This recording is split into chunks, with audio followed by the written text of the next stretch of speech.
السلام عليكم. اتكلمنا في الحلقة اللي فاتت أو الحلقة السابقة في سلسلة مونتسوري أو مونتسوري أو سلسلة تعلم منهجية مونتسوري. اتكلمنا عن نشأة دكتورة ماريا مونتسوري وقد إيه من رحم المعاناة ظهر لنا الطريقة اللي لحد هذه اللحظة ما زالت مستخدمة، وبنتعلم أو بنعلم بيها الأطفال كمان. النهاردة هنتكلم عن الحلقة الثانية أو هنتكلم عن موضوع أو استكمال ما سبق. هنتكلم النهارده عن فلسفة ماريا مونتسوري. هنتكلم عن الفترات الحساسة اللي ماريا مونتسوري حددتها وحطت فيها بعض الحاجات اللي مهم جدا للأطفال لازم تتعلمها في هذا السن، وبناء عليه هنتعلم حاجات جديدة النهارده. لو بتشوفني لأول مرة اعمل لايك للفيديو واشترك في القناة عشان تشوف السلسلة. يلا بينا نبدأ.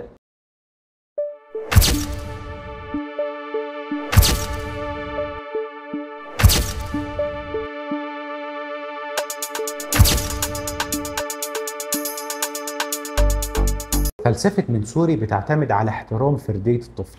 الفلسفة بتاعت ماريا مونتسوري بتعتمد على المرح والمتعة في تعليم الأطفال، مش على التعليم النمطي اللي احنا اتعودنا عليه.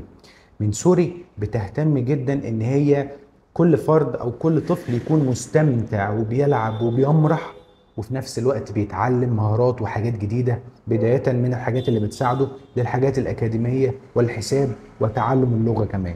ماريا مونتسوري ما أبعدتش المهارات الأساسية عن اللغة وعن الحساب وعن التعلم الأكاديمي، خلتهم الاتنين في بوتقة واحدة، وقالت إن عشان الطفل يصل إلى المرحلة العليا من التعلم بتاع الأكاديمي أو الحساب أو اللغة وخلافه لازم يمر بالمراحل الأخرى اللي هي في فترات معينة، وإذا مر بيها وكان مستمتع وبيمرح وبيلعب هيوصل للمرحلة اللي انتم عايزينها من الشغل الأكاديمي بسهولة، وبيكون كمان جيد جدا فيه. المهارات دي بتعتمد على فكرة تنمية حواس الطفل، تعليم الطفل مهارات حياته، تعليم الطفل كل حاجة حواليه ممكن يتلمسها وبيلعب بيها ويحسها.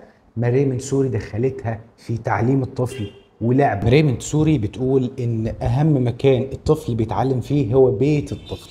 البيت اللي عايش فيه الطفل هو أهم مكان لتعلم الطفل كل حاجة في حياته. عشان كده من المقولات الشهيرة جدا لماريا مونتسوري بتقول: لا تخبرهم عن كيفية القيام بذلك، بل بين لهم كيفية القيام بذلك، ولا تقل لهما كلمة واحدة، لأنك إن قلت لهم كلمات سيشاهدون تحرك شفتيك، أما إذا فعلتها أمامهم فسيودون أن يفعلوا ذلك بأنفسهم.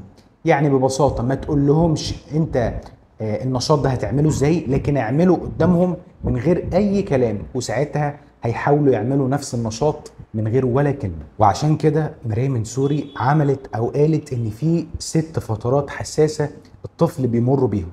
كل فتره من الفترات دي لازم الطفل نعرضه لانشطه معينه، وبناء عليه في هذه الأعمار لو تعرض للأنشطة دي هيكون جيد جدا فيها، وهتعلمه الحاجات اللي هو محتاجها في العمر الزمني ده. والفترات الحساسة كانت كالتالي: أول حاجة الحركة، اللغة، الترتيب، التفاصيل الصغيرة، تنمية وتحسين الحواس للطفل، السادسة تنمية المفاهيم الاجتماعية للحياة اليومية للطفل. تعالوا نتكلم عن الفترات الحساسة نفسها. من 0 ل3 سنوات، يعني لسه طفل ورور كده، الأطفال بتكون مهتمة جدا بالتجارب الحسية، يعني عندهم شغف انهم يتلمسوا ويشوفوا ويسمعوا كل حاجة، يعني الحواس بتاعتهم بتكون في افضل حالاتها، وعايزين كل حاجة يستخدموا فيها الحواس بتاعتهم.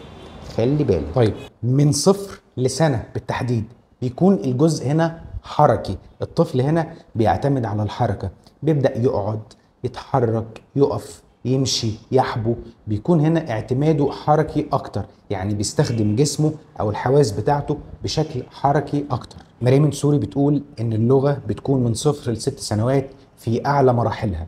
الطفل بيبدأ مراحل تعلم اللغة من صيحة الميلاد وصولا الى اللغة البراجماتية وقدرته على فهم الكلام، حتى اللي هو له اكتر من معنى، بداية من انه يعني بيقول او بيبكي في الاول خالص، ثم بعد كده الموضوع بيتطور معاه الى المناغاة، ثم الكلمة الواحدة، ثم بعد كده كلمتين و3 وجمل، والجمل دي بتتحول الى جمل اطول وفيها استخدام للافعال وحروف الجر وفيها تطور اكتر. يعني الموضوع بيفضل يتطور معاه من عمر صفر او من عمر يوم من البكاء حتى وصولا الى 6 سنوات. يبقى مريم منصوري هنا حددت مرحله اللغه من صفر لستة. مريم منصوري هنا بتتكلم ان مرحله التفاصيل الصغيره من سن سنه الى سن 4 سنوات، وهنا الطفل بيهتم جدا بالتفاصيل الدقيقه والصغيره واي حاجه بتلفت نظره، وهنا بيكون مهتمين جدا بان احنا نزود او نعلي القدره بتاعه التآزر البصري الحركي والحركات الدقيقه، وتعليم الطفل استخدام حواسه كويس جدا، لان هنا الطفل بيكون اهتمامه منصب على التفاصيل الصغيره. مريم منصوري حددت برضو مرحله النظافه او الفتره الحساسه بتاعه النظافه من 18 شهر الى 3 سنوات.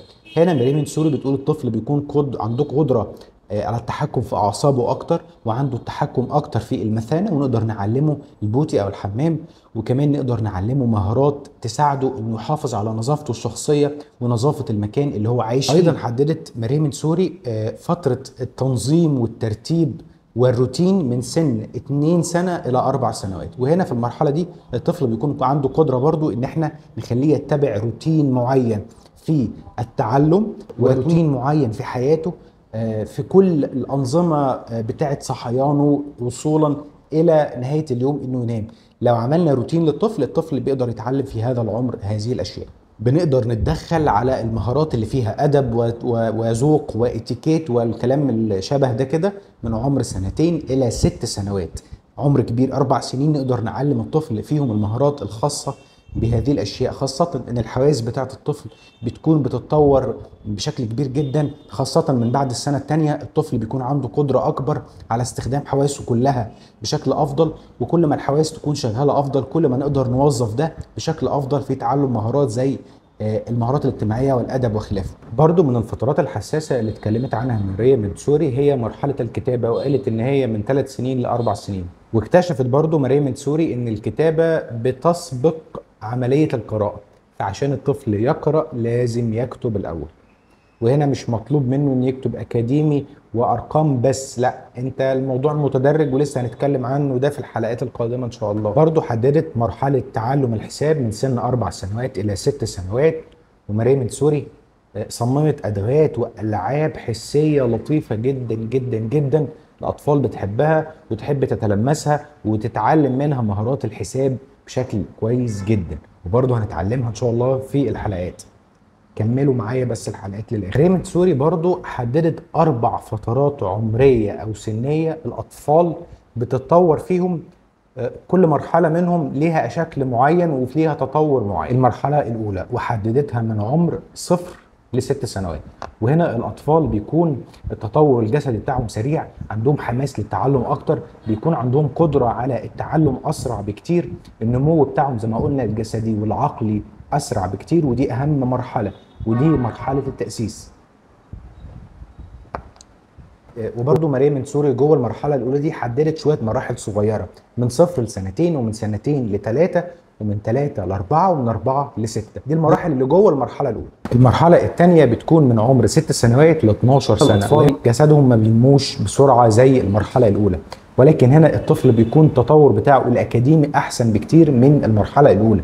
يعني هنا بنركز اكتر على الشغل الاكاديمي والتعلم. المرحله الثالثه بتكون من سن 12 سنه ل 18 سنه، وهنا المرحله بترجع تاني لمرحله الطفرات الجسمانيه. هنا بيحصل بقى مرحله البلوغ والجسم بيتطور تاني بشكل سريع، وبيحصل تطورات كبيره جدا في جسم الطفل وفي حياه الطفل، وخلاص اصبح تقريبا في مرحله البلوغ، وبيحتاجوا لفترات من النوم اكتر عشان جسمهم يتطور ويواجهوا التغيرات اللي بتحصل في جسمهم وفي عقلهم وافكارهم، وكمان بيحتاجوا يكون لهم دور مجتمعي داخل بيئتهم. المرحله الرابعه من 18 ل 24 سنه، هنا الاطفال ما بقوش اطفال، بقوا شباب، ودول بقى عندهم استقلاليه اكتر، وبقى عندهم قدره على تحمل مسؤوليه نفسهم بشكل كبير جدا، وبقى لهم ادوار مجتمعيه ولهم شكل اكاديمي كبير في مراحل كبرى من التعلم الاكاديمي. هنا المرحله اصبحت يعني في انتهاء. كل فتره من الفترات السابقه ليها ايجابياتها وسلبياتها، وليها يعني طرق التعامل الخاصه بيها. لو كل شخص او كل ولي امر او كل اب او كل ام او كل حد متخصص عرف كل مرحله من المراحل دي، وعرف ازاي يتدخل معاه وازاي يوظف المهارات بتاعه الطفل او القدرات دي بشكل صحيح، هيوصلوا لاعلى مراحل التعلم والمهارات بتاعتهم. وبس كده، دي كانت الحلقة التانية. أشوفكم في الفيديو التالت أو الحلقة التالتة من سلسلة مريم سوري. لو بتحبوني وحابين تدعموني أكتر ما تنسوش تعملوا لايك، وطبعا عشان تكملوا السلسلة لازم تكونوا مشتركين في القناة ومفعلين زر الجرس عشان لما يجي الفيديو ينزل يجيلكم إشعار. هستنى في التعليقات آرائكم في الحلقة، ولو عندكم اقتراحات لأفكار تانية أو فيديوهات تانية أو سلاسل أخرى قولولي في التعليقات، وإن شاء الله مش هتأخر عنكم. كان معاكم أحمد جمال، سلام.